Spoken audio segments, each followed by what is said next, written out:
Natural phenomena were represented by prehispanic cultures through what many today call gods. Others refer to them as energies, divinities, etc. However, regardless of the term use, there was a tendency to humanize their environment, with Xochipilli being an example of this. This is evident as he was clearly depicted as a human being in images, codices, and statues. Obviously, there never existed a supernatural being in human form named Xochipilli, yet this representation served as a means of understanding nature. This form of representation explained something very simple: nature in seasonal change, transitioning from cold to warmth. Their humanized myths also explain who his parents were, but first let's explain his name. Xochipilli is a compound word composed of Xochitl or flower and Pili, which has two possible translations: small or noble, prince. The latter called derived from Pipiltin, a word that referred to the noble class of the Mexica. Thus, Xochipilli could mean either a small flower or prince of the flowers. In contrast to other representations depicting adulthood or old age like Huehueteotl, Xochipilli represents an adolescence, in the prime of life, a young son, full of energy, strength, vitality, and sexuality. Now, who were his parents? The Earth and Tonatiuh. Obviously, here the myth blends with the natural course of living nature. To illustrate this, let's talk about his most famous sculpture, which is housed in the National Museum of Anthropology. Xochipilli is associated with the sun as his father, as originally his statue was painted in red hues. The natural color of the rock transforms into a vibrant red, adorned with additional strokes of yellow, representative colors of Tonatiuh. Everywhere he displays scenes of the sun, with his head crowned by a richly elaborated mantle adorned with features from red, diurnal and precious birds. Symbolically, the figure radiates warmth, conveyed through tonali and its representation. Tonali appears as sets or four circles situated in the headdress and alongside the flowers of his head. The headdress also features tlapapali, four lines of various colors, which, combined with tonali, evoke the exuberance inherent in the fertility of nature.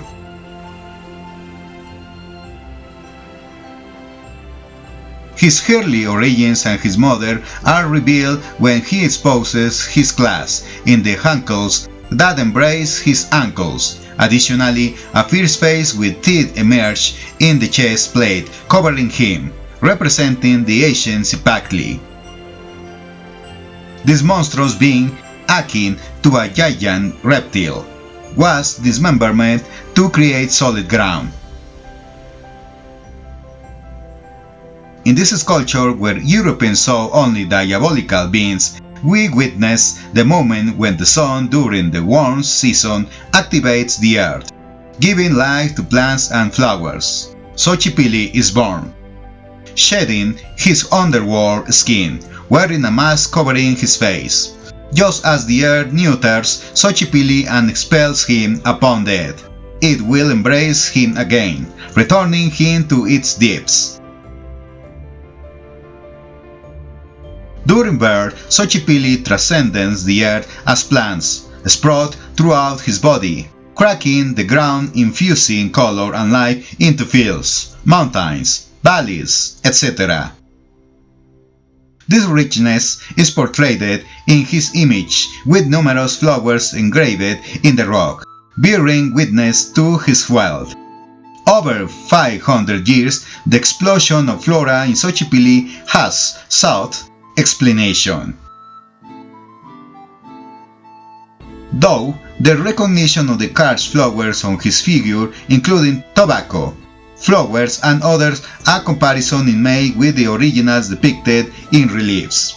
Additionally, other hallucinogenic plants, such as mushrooms, are represented in Xochipilli. Thus, Xochipilli also showcases a catalogue of medicinal and secret plants used by these cultures, including those considered secret or today known as power plants, like mushrooms.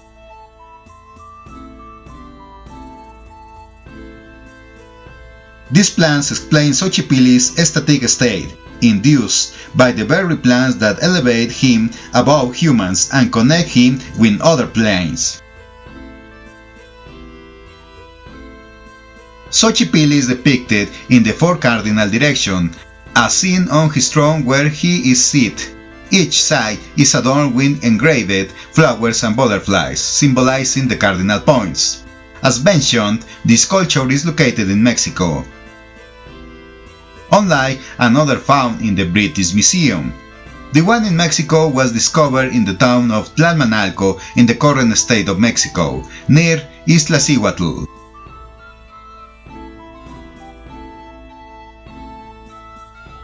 Xochipilli is not only represented in sculptures but also in codices, such as the Borgia Codex, where according to pre-Hispanic calculations he governs one of the 20 days, in this case the monkey, or Ozomatli in Nahuatl. The association of Xochipilli with the monkey generates the festive aspects that he governs, as seen in these representations. The monkey is perceived as a restless being, always in motion, sometimes unrestrained and festive.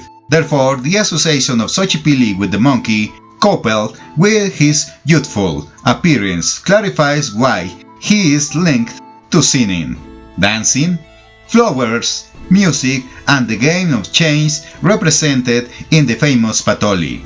Sometimes the game was played in front to statues of Xochipilli, and it served not only as a form of gambling but also as a divinatory practice. Xochipilli also governed over homosexuals and male prostitutes, with references in historical chronicles alluding to sacrifices made in his honor. While Xochipilli represents the masculine aspect of the flourishing of the air and festivities, it is said that he had a duality in the form of his twin sister, called Xochiquetzal, translating to precious flower. Confusions sometimes arise in understanding the intricacies of Xochipilli's manifestations. Some argue that Xochipilli had other names, such as Macuilxochitl or Five Flower in English, one of the 260 days of the Tonalpohualli calendar. Xochipilli is believed to have been born on the day Five Flower, celebrated every 260 days. As Macuilxochitl, he governed games and was associated with Cinteatl, the maize deity. Xochipilli as the prince of the flowers of the maize, or Cinteatl Xochipilli, symbolizes the emergency of flowers and maize from the earth. He could also be referred to as Ahuehueteotl, the lord of voluptuousness with sexual connotations. Xochipilli had various festivals throughout the year, with one known as Xochipilli, the Festival of Flowers. During this celebration, both nobles and commoners gathered flowers, adorned their homes with them, offered flowers and butterflies to Xochipilli, and observed sexual abstinence 4 days before the festivities. And their worship and celebration were not only found among the Mexicas, but also among Teotihuacanos. Among the Zapotecs, they called him Quiabelaguayo, and many other cultures embraced his presence. In a sense, Xochipilli embodied the flourishing of the air, a carefree young figure seeking pleasure through games, dance and song. When he appeared, It heralded the potential for a bountiful harvest of various crops, flowers, fruits, and more.